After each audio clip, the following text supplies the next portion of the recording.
Hello, everybody. Welcome. Welcome to those who've joined us on the website. Welcome to those who've joined us from various social media platforms, including Facebook and YouTube. I am pleased to have Bruce and Linda back on our program again. The last time you saw them on here with me was when we had a young man who had experienced gospel transformation in the Polish church. So today we're going to talk about how one season is ending and a new season is beginning, and always new seasons are exciting. So Bruce and Linda, say hello to everybody. All right, so let's lay some foundational work. So there's those of us watching today that may not be familiar with Bruce and Linda. So Bruce, Linda, why don't you explain how long you've been with WorldVenture and served in Poland?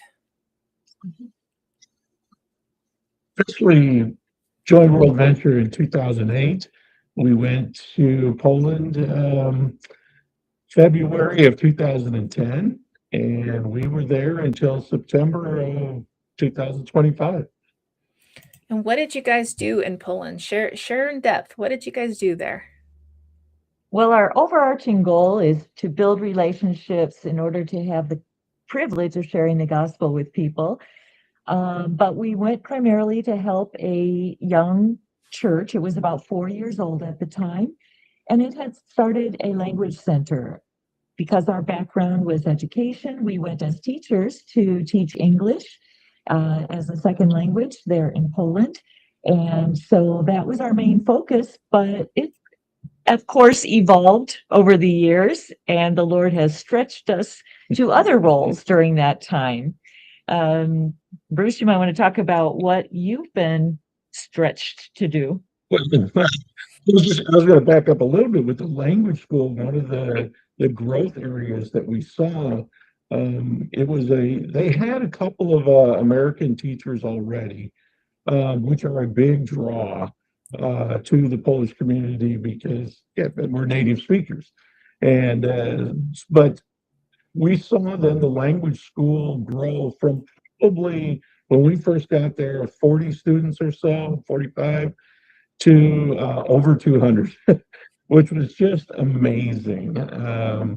And it just boomed, and it turned out to be exactly what Linda said. That platform gave us the inroads to meet people in the community and to build the platform, then to share our faith with them. And that was just so fun to watch all through the years.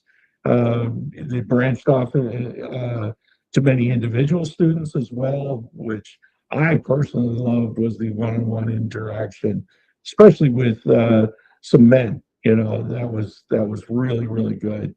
But yeah, the growth areas kind of became in training the leadership of leaders from the new church, and then eventually teaching them about eldership. And so we were able to bring on the concept of eldership, which is not real common in Poland. And so I became an elder, and then they had me early on in the pulpit, which I never thought I would do. Really, with 2010, no way in the world would I've ever thought I'm standing in front of a pulpit preaching to people. Well, I was doing it, occasionally, and then eventually it led to more and more, and it was pretty regular towards the end. And I found myself really, really enjoying it, the preparation, and then the presentation and of the word, and going through books of the Bible systematically. It's become a real joy to me now. It's kind of funny when you said you were stretched in doing that preaching. There's missionaries that come on board and they're thinking, I'll do this one work, and they end up doing a bunch of other things, including public speaking. Exactly. Mm-hmm. Starting a camp, and we'll talk about that later. Yes, exactly. Yeah, we're dealing with refugees, which we'll also talk about later. Oh, yeah, we will talk about that as well. And I do want to tell everyone out there that as you're watching, you can feel free to ask them questions. Just put it in the chat if you're joining us from social media, and we'll get to them. It's not interrupting. We actually love hearing from you. So feel free to. Your comments are there. They can see them. I can see them. So it's a great encouragement. So we appreciate the engagement. So let's kind of dig into how ministry is not very easy, and how things can turn very quickly in ministry. But God is always in control. There's always some good that comes out of it. So you were also serving as the Ukraine war was erupted, the second war. And so describe how ministry changed, how you saw God at work in it. I mean, it had a huge effect. I was following the stories, and I didn't even know how you guys were doing it. But tell us about that. What did you see?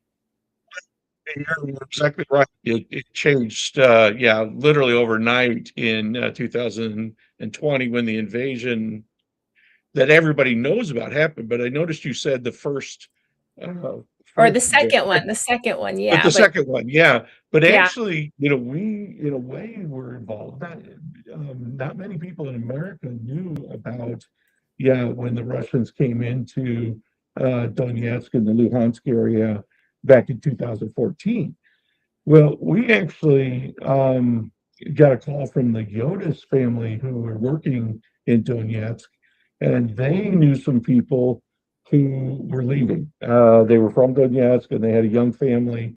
I think the little girl was 4 or 5 at the time. And they wanted to come someplace as far away. And we were in the western part of Poland. And so they said, is there anybody out there that can, take in this family? And so even back in 2014, 2015, I think we brought this family into our home. And so that kind of began a ministry of hosting many people right in our own home, the refugees. And then, of course, when the war broke, yeah, I mean, it was a dam busting, and I think it was 3 million people came across the border, and many of them, well, they spread out throughout all of Europe. But when they came, we set up then a well, it was giving platform and through yeah. WorldVenture so that people could help financially. We did that initially. I know you've talked to Randy Hacker, our colleague in Poland, who was boots on the ground in Eastern Poland and organized a number of relief efforts on his end. And we kind of helped on our end getting supplies to him so he could further them on to the churches in Ukraine. One particular example, we had a doctor from our city that was collecting medical supplies from other doctors, and he really wanted a way that was trustworthy to make sure it got to where it wanted to go. They wanted it to go in Ukraine, and so yeah, we would load up a van and drive it over to Randy's, and then he would get it into Ukraine from there. And of course, the network that they had set up was amazing to feed and clothe And house the Ukrainians that were in need, great need. Yeah. Over the years, our church started a daughter church, and by God's grace, they had a building that was large enough to house, I think, at one time, 25 Ukrainians in that church building. Mothers and children. So we were helping with that as well, setting up beds as we knew people were arriving. And they stayed in that setting for some of them over 2 years, lived in our church building. Yeah. So that was another example of how it affected our ministry. And of course, the Bible study with the women and children that stayed there was happening on a weekly basis. So a lot of good things happening. You could see some of the growth of our own church in reaching out and helping others, because that facility we turned into those dormitories, basically built new bathrooms, built a kitchen, put up the beds, and probably in maybe 3 or 4 weeks, and it was just all hands on deck. It was just a wonderful exhibition of God's grace and love. That's great. Thank you for sharing that. And for all of you watching out there, you can actually search our social media and find some of those pictures and posts if you wanted to take a look at it. We also have videos we've posted on our YouTube if you wanted to see that as well. So, as you both reflect on your years of ministry in Poland, share more about about other things, about how you saw God at work. Where to begin? Yeah. I think sometimes even just of the notes that students would leave, on how just not only our teaching, but how much they appreciated our lives and our sharing of our faith. And so those were always encouraging. And so that was for sure. I could tell a couple other stories. I'll go ahead. Go ahead. There was another family. I'll let you start with the introduction to the Petrowski family. My first year in Poland, the director of the school got a call from a mother who wanted someone to come to their home and teach English to her children. They were ages 9 and 11. And so she gave me the address, and I was able to go meet this family and start lessons with the children. And it was a wonderful experience. And of course, in that process, we got to know the family very well. Through the 15 years we were in Poland, we watched that family grow, not only watching the kids grow up literally, but growing spiritually. And the parents came to our Bible study, and then they decided to move to Australia.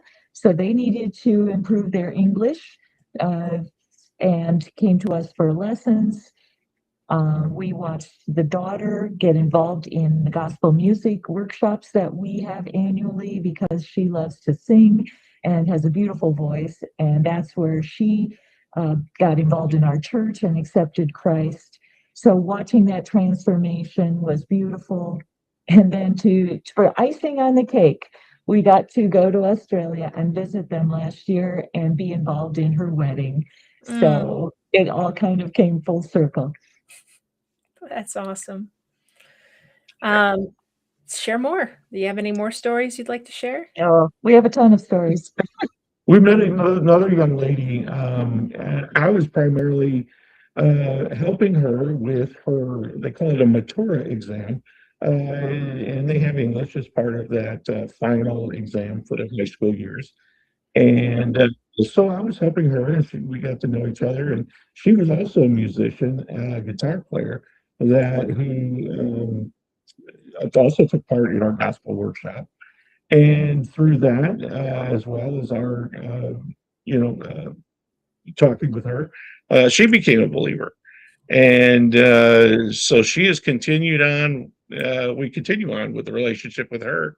Moved to a different city now, but she continues going regularly to this church in the other city, and just a tremendous light. A disciple really that is now, she's telling others about Christ as well, making disciples. That's great. And that's the beauty of technology. We can move away, she can move away, and yet we can continue the connection and building that relationship and discipleship. That's awesome. But I really have to share the story of Yes. the 3 girls that went from our church who went on their own missions trip this past summer. They are 3 teenagers, 2 of whom accepted Christ through the English camp that we started, and they got the opportunity to go to Serbia. So they spent a week there serving in a camp, and they told us, you missionaries have come to Poland and served us all these years. Now it's our turn to go and serve others and tell other people about Christ in another country. So that was so neat to watch it, that now kind of the next generation fulfilling the Great Commission. Oh, that's great. Go ahead, Bruce. We've also, watched God miraculously provide buildings for us. We've probably shared this on the social media time before, but when we first got there, that language school and the church were in a single floor storefront property. And we were outgrowing that so fast. I mean, it was about 3 rooms there. And I don't know how we were doing it. Actually, we were teaching a lot of our classes at our homes because there just was no room. And so, I don't know, a couple of years into the process there, the city approached us with a property that was just down the road from where we are. And they said, we really want this developed. It's been zoned for religious use, and we will sell it to you for 1% of the value if you'll put a building on it. Wow. Well, we jumped on that and then watched God miraculously provide funds. The church people, roll up their sleeves and build. And this building that's maybe probably 10 times the space that we had. And we've had an education wing on it, which turned into just a wonderful place to have the school. We had, built kitchen, church, fellowship hall. And actually, it's still not even finished. It's just, there's just so much room there, and the expansion can still happen. But this was just all God providing this. And then we mentioned the daughter church that was started from our church. This was in a city of Legnica, which was only about 25 minutes away. And God, long story on this one, but it was there was an old German Baptist church before World War II, and they had the records from this, and they found then they kept arguing with the city, or I don't know, arguing is the right word, but petitioning the city, that this is property that needs to be returned to the Baptist church. And they eventually did. And they provided a building, not exactly the same building, but it was one of similar value, free. Awesome.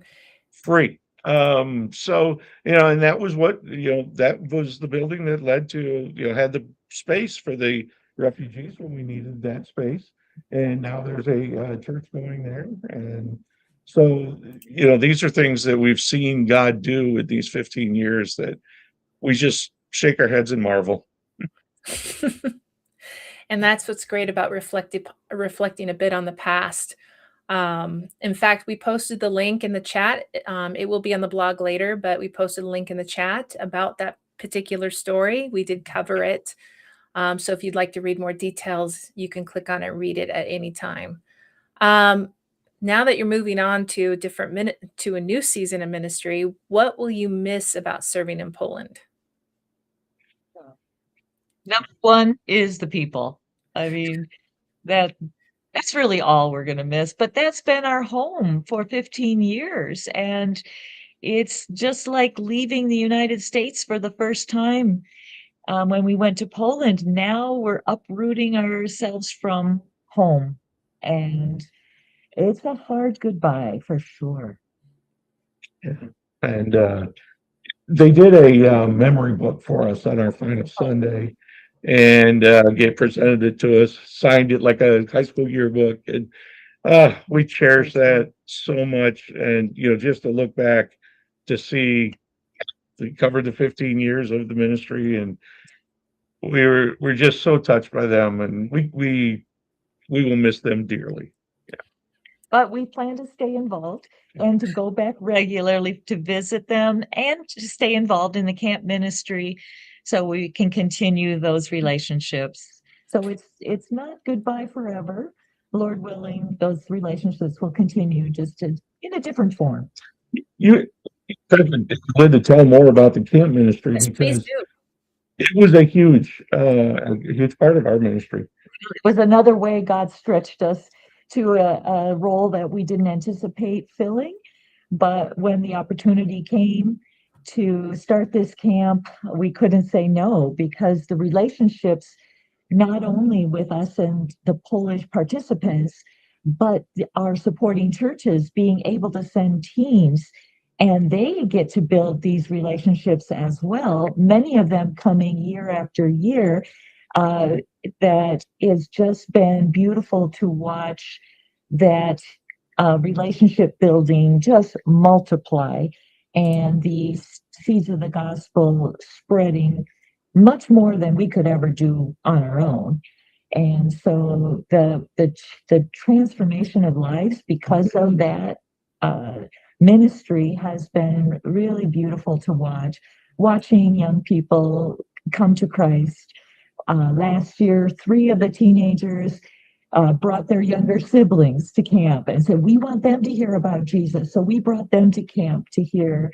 And one of those girls accepted Christ last summer. Mm. So it has been a beautiful thing to watch. And we just praise God for what he's doing. Yeah. There was another one that at the camp last year, we had, she was saved at the camp about 2 or 3 years earlier. And then she was baptized last year at the camp. And that was a great experience for a lot of the campers because they had never seen water immersion baptism before. Yeah. So our audience knows what the camp is. Give a little bit of an explanation about what the camp is. Sure, sure. It's an English camp, which means everything is done in English. And that's a draw to the Polish participants because it gives them a chance to practice English 24/7. And during the camp, we have a camp evangelist who shares the gospel 2 times a day. Then we have English lessons for about 2 hours each morning and activities throughout the afternoon, games and crafts, just like a typical camp, right? And in the past, it's been held at this renovated palace, if you will, that's run by a Christian organization there in Poland. And so it was a unique environment. And but the beauty of the place was secondary to watching the spiritual growth and the friendships that emerged from that.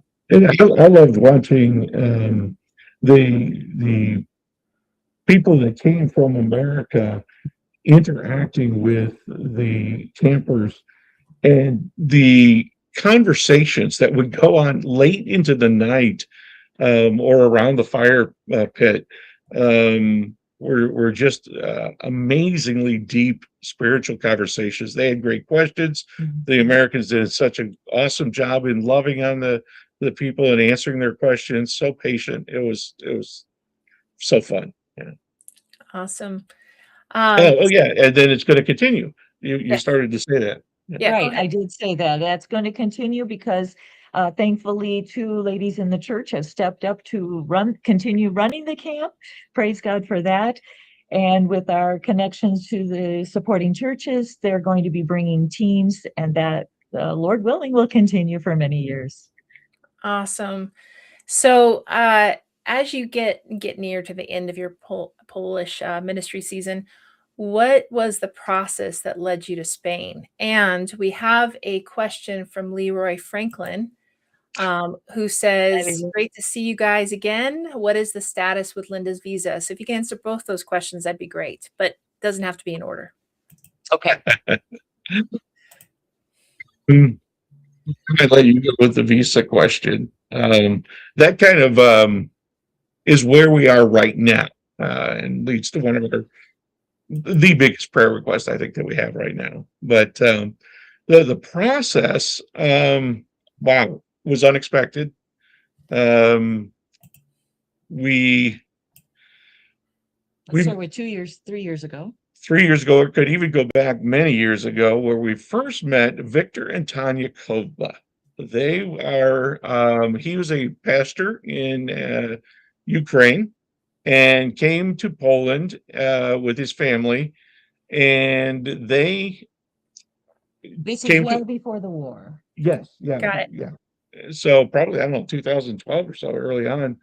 And he is, well, don't need to know why they came to Poland, but um, but he jumped right into our church. Their family did, and so they were involved. You know, they were the kids in the youth group. Victor was heavily involved in leading some Bible studies at the new church plant in Legnica, and so we knew them well. They eventually left because of Tanya's health situation and wound up in Torrevieja, Spain, and there in Torrevieja, there is a large Ukrainian population. And when they found out he was a pastor, they said, start a church. And so he did. Now, this was about 4 years ago. Well, this church now has grown to somewhere between 120 and 150. They've outgrown two other buildings. They're in the third building.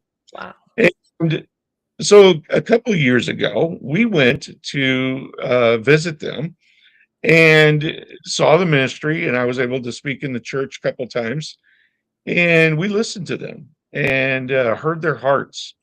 And it was kind of like the dream from Macedonia that Paul heard, where the man was saying, come help us. Victor basically outright said that, come help us. They were they're very, very tired. They, most of their people are new believers. He has this great desire to train leaders, train people. And he just doesn't have the time. And then he also has a vision for the community, which is an interesting place because 123 different nationalities, countries represented in Torrevieja, Spain. And Which will add is Yeah. 50% of the population. So only half of the city are actually Spaniards, and the other half come from all these countries in the world. Wow. whose That's common language is English. Many of them. Yes, that's right. So he has a desire to add, because right now it's a Russian and Ukrainian language church. He wants to make it multinational. He wants to add an English service. He wants to add a Spanish service. We're still praying about a Spanish partner, actually. But he asked, I'd like you to come and lead an English service and help me train leaders. And okay, Victor, that's nice. We'll pray about it. Our hearts are in Poland. We'll think about it. Never really taking it. Well, I shouldn't say we didn't take it seriously, but never thought, well, God would move the way he has. I'll let you pick up from there. Right, because we were in the States for 6 months last year, and that was, how do I say it? It was a required home assignment. And when we went back a year ago, we saw that church in Poland in a new light with new eyes. And we looked at how well they were functioning without us, which isn't a bad thing, because when you're a missionary, you really are working yourself out of a job, so to speak. And that's exactly what happened. We saw some new Bible studies that had been created. We saw a new worship team on the rotation. It was exciting to see that. And we realized that maybe this was God directing us to Spain a little earlier than we had imagined, because we were pushing it out toward maybe retirement. And now God says, don't wait. Go, it's time to go now. So we prayed about it. We got a lot of counsel. And as we just went step by step, God confirmed that he was moving us to a new chapter in our lives. Wow. Yeah, and that's kind of a really, it says a lot about your leadership, and it basically shows that, when a church is taking ownership of their own ministries, of reaching Mhm. people in that city, that is an amazing development. And so as we move on with this, tell me more about the Light and Life Baptist Church, where you'll be serving. What will you be doing there in Well, a detail? lot has yet to be determined because our first 6 months will be focused on language learning. And so we won't be jumping right into ministry. But, as Bruce said, he's going to be helping Victor by preaching. He'll be training leaders. And in the meantime, we'll be meeting people in the community. We'll be, yeah, uh, just trying to adjust to a new culture, a new community, and figuring out what the needs of the people are there and how God can use us to meet them.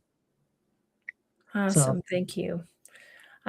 Just as a reminder to those watching on the web, unfortunately, you'll need to go to social if you want to ask them a question. But feel free to ask questions about them. This we want to involve you in it too. So feel free to ask any questions about their ministry or what you've heard, or leave comments.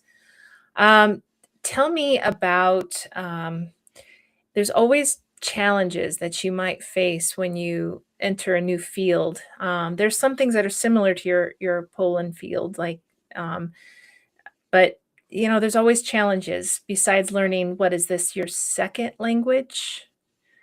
well, Um, Polish was our second language, and oh, now Spanish will be our third. there you go. So that's the biggest challenge, I think, given our ages, is learning another language. So pray for us for that. That Any God other will give challenges? us memory Oh, helps there, yeah. Um, what else? Yeah, I don't know if we know exactly yet. There we know there will be, but but I think the learning curve of, yeah, the language, but it's going to be a learning curve of um, working with new partners, learning curve of um, the new culture, uh, learning curve of you know how to deal with government situations. Uh, you know, how do you get your internet hooked up? There's those beginning basic stuff um, that's going to be very different. Poland is very different from the USA. Spain's going to be very different from Poland. So we just know that. Yeah. I think another challenge we will face is knowing what to do and what not to do. hmm. There's a lot of ministries we could jump into, but we have to be very careful to pray about each one and not just say yes. I know many people understand this that are involved in churches, even here in the United States. Mhm. It's tempting just because you can do it that you think you should do it. And that's not always the case. So we're going to learn from our experience and be very careful to only step forward when God is leading the way. That's actually a great reminder. Most of us in ministry, we work mad hours, especially U.S. churches and missionaries like yourselves. So not knowing where you're going to be, having an idea what you're going to do, but not knowing exactly how that's going to happen, it's wise not to say yes right away to things. Especially with, if it's anything like the U.S. church, there's volunteer positions that need filling, and everyone sees a skill set and they say, "Hey, come help me with this."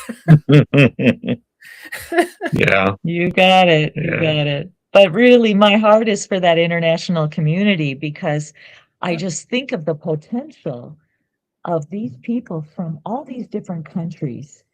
And imagine starting a Bible study with them and them coming to Christ and then going home to visit their friends and family all over the world and spreading the gospel that way. It's just mind-boggling when you think about the potential for sharing the gospel all over the world just from one city. Yeah, I've been focusing lately in my studies about Pentecost, and what happened that day in Jerusalem, and all the people from the different nations that were there and experienced God and heard Peter preach, and then the listing of those countries you find later on in the Bible where the churches were established in those places. Well, how did that happen? I can't say for sure, but I think many of it, those people at Pentecost left Jerusalem and they went and, started telling family and friends, and eventually churches get started. And yeah, the potential is thrills us. Yeah, like a lot of church plants often start with like a small group, but then it Right, grows and needs a building. right. I just remembered though that I didn't answer Leroy's question. Oh, yes, you should answer. I Leroy. was trying to think if you did. I was going to ask the question again. Sorry, Leroy. Yes, sorry. But we came back to the States in the middle of September, hoping to take 10 weeks to get our visa and be on our way before Christmas. Obviously, we're still in the United States, and the reason is that it took us much longer to get our visas than we anticipated. So actually, Bruce's paperwork has come back already, and we need to pick that up soon, but we're waiting for mine to come through and pick them both up at the same time. We still are waiting for that. So to answer your question, Leroy, not yet. We're in God's waiting room. Yeah, yeah. Which is not, well, I should say, not always a pleasant place to be. Um, uh, we've had to learn through this. Is really it's now what, close to 3 months behind where our hope was we would already be in Spain. And but I used to say that we're waiting on the Spanish government. I listened to a devotional or read a devotional from Alistair Begg, and he said, when you have to wait, he says, if you change your perspective, it's you are waiting on God. It's not the circumstances that you're waiting on. We're not waiting on the Spanish government. God has his timing. And to change your mindset into thinking we are now in the hands of a loving God who knows and cares and wants what's best for us. And, that's a whole better mindset than saying we got to depend on some government bureaucracy. And it's a much better mindset because there's hope there. There's reassurance because if God has made it clear that you guys are go to Spain and already approved yours and we're just waiting for Linda's, you just can't help but think it's just waiting. And it's a much better way of thinking of it that way. I mean, I think I saw a quote that I shared the other day where, if we just change our perspective a little bit, we might see a little more clearly. That's not a exact phrase, but my interpretation. Yeah, Um, true. yep. And a lot of our appointees which that's World Venture speak, but what it means is brand new missionaries who are not financially supported yet. A lot of our appointees, they're in this waiting game. And I firmly believe that God uses the waiting time for them to prepare them for where you guys are at because we're always waiting. We're always waiting for visas. We're always waiting for something to move in a person's spirit for change. Waiting is a ministry in itself. So tell me, we're getting to the fun part here. What makes you excited about Spain? Wow, I'm so looking forward to meeting so many new people, making new friends, meeting the neighbors, getting closer to the people in the church. Um, there's there's excitement in new things. I know it can be scary for some people. People don't like change, but I'm really looking forward to it. To me, it's a new adventure. I go secular here. The Torrevieja is a Mediterranean coastal city. Mm. So to live near the sea, over 360 days a year of sunshine, or not that 360, over 300 days a year of sunshine. Um, Basically, mostly warm weather. That's going to be a pleasant change. Yeah, what is Poland most of the time? Gray and cold. Yeah, yeah, especially, I mean, there's some months where it's just absolutely gorgeous. But some of the winter times can be very cold, yeah, And dark, for yeah. weeks, yeah. Yeah. And I would think because Spain is known for it, I don't know about that particular town, but I imagine that the food might be interesting. Not that, I mean, we love Polish food Yeah. too, so we can't complain. But the food will definitely be interesting. Yeah. And they say that Mediterranean diet is supposed to be good for you, so let's There you go. You might can help start your own one. No. extend our lives a little bit. I don't know. I don't believe that either. But No. So, as you know, everyone who's watching, there is a need for this ministry. Launching into a ministry does not come without costs and financial costs. So, why don't you tell us a bit what the support needs are? So currently we are at 82% of our budget Praise needs. God. I haven't, I think that's roughly $1,000 a month that we still need to raise. So if there's someone out there looking for a missionary to support, we would gladly love for you to partner with us. But we also know that God will provide, and we're not stressed about it. We've watched Him provide over these last 16 years, and that trust that we've built with walking with God in this matter has really grown us. And so I'm excited to say that God has really worked with me on that, especially. I used to get stressed about the money. Yes, it's a real need, Yeah. but we also trust Him to provide. So we'll see. Maybe He'll use people like you, but if not, He'll find a way. Yeah. So if you feel led to support them, either a monthly, yearly, or even quarterly basis, or you feel like you just want to do a one-time financial gift, you can either go into the chat and you can click the link that we have set up for you to click on, or you can scan the QR code right there on the screen if you're watching from any other platform. And I mean, make a 10, 20, 30, 40, or $50 a month commitment. And it's completely tax deductible.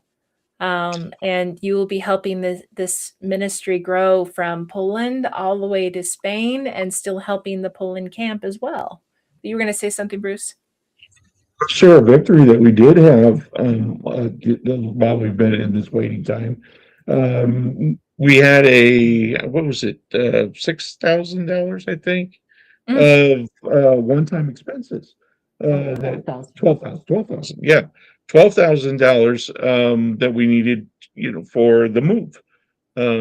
Just yeah, everything that needed to be for the physical part of moving, and God provided a donor that matched gifts, and I think it was 10 days. 10 days. 10 days, we had the other 6,000, and then of course the 6,000 matching, and we had that money. I mean, God was so gracious. And see, that's another reason you're meant to be in Spain. Yeah. How can how can people be praying for you personally and professionally? Well, obviously, pray that my visa comes sooner than later. We are very anxious to get to Spain, and that's really all we're waiting on. We need the additional support, but the visa is the main thing right now. And then, like we mentioned earlier, as we're learning the language, pray that we have good comprehension and retention, and the adjustments as we transition to a new culture, a new church, a new city, that would go smoothly. And as we navigate all of the bureaucracy, the paperwork that will continue even once we get to Spain, that we will go through that with grace and patience. Anything else? Just, personally, I would like prayer that my part of fitting in with the ministry and working with Victor and the church that's established would fit in seamlessly, and that it would just be the the perfect partnership that I imagine it to be. Amen. All right. So you've heard everyone watching online, you've heard the prayer requests. I hope you wrote them down and we'll be keeping them up in prayer. If you'd like an update on these prayer requests, you can send WorldVenture a private message or DM, and I'll forward on your message to them for them to answer personally with you all. So I want to thank you both for joining today, for sharing your stories, sharing the memories. You guys are always great to see online. So everyone else, we are going to be We're even ending. better in person. Yeah, one of these days, when our paths meet from Arizona, from Spain and Arizona, meeting at the intersection of Colorado. Yes. But if everyone, as we end our time, I do want to remind you next week we do have 2 live streams. We are going to feature another church. Pastor Jamie Ingram, who will be joining us next Wednesday. Rich Peterson will be hosting, and you'll be able to hear about what amazing things that church is doing, as well as you're going to hear from Roberta King. She is her story is just amazing, and I can't wait for you to hear it because she is going back to Kenya. And as I like to joke with people who often, are retired alumni or missionaries, they tend to say, yes, we're retiring. And then they go into a new season of ministry. And here at WorldVenture, we just seem to have a different definition of retirement. So, but she is not retiring. She is going to Kenya. And her story, we're going to unpack that next week. So thank you everyone for joining us. And we'll see you next week. See you around, Thank you, everyone. Nikki. Yeah, thank you, everybody.